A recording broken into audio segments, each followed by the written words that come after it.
மிளகு கறி பண்ணிடலாம். இப்போ ஒரு இரும்பு கடாய் வச்சிருக்கேன். கடாய் நல்லா சூடாகி வரட்டும். இப்போ ஒரு 3 ஸ்பூன் ஆயில் சேர்த்துக்கலாம். மிளகு வறுவலுக்கு, சிக்கன் மிளகு வறுவலுக்கு ஆயில் சேர்த்துக்கிட்டாச்சு. கொஞ்சம் போல சோம்பு, 2 கிராம்பு, கொஞ்சம் போல பட்டை, பெரிய வெங்காயம் நீல வாக்கில் நறுக்கியிருக்கேன். ஒரு பச்சை மிளகாய் நீல வாக்கில் நறுக்கிருக்கு. இப்போ வெங்காயம் செவக்க வதக்கலாம்.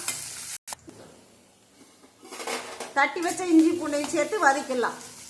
கழுவுனா கருவேப்பிலை தலை, பொடியான இருக்குன்னா ஒரு தக்காளி, கவல் வாடை தெரியாமல் இருக்கிறதுக்காக மஞ்சத்தூள், ஒரு 1/2 ஸ்பூன் காரத்தூள், 1 ஸ்பூனு மல்லித்தூள், இது கூட கரம் மசாலா, 1/4 கிலோ கோழிக்கறி, அந்த கறிக்கு தேவையான உப்புத்தூள், ஒரு வதக்கிட்டு மூடி போட்டு வேக வச்சிடலாம். மிளகுத்தூள் சேர்த்துக்கலாம் 1 ஸ்பூன். அதை சேர்த்துட்டு இப்படி வறுத்து எடுத்துக்கலாம். சுவையான சிக்கன் மிளகு வறுவல் ரெடி ஆயிடுச்சு. இந்த சித்து ராஜலட்சுமி சப்ஸ்கிரைப் பண்ணுங்க, சப்போர்ட் பண்ணுங்க, லைக் பண்ணுங்க, ஷேர் பண்ணுங்க, கமெண்ட்ஸ் ப்ளீஸ் சப்போர்ட்.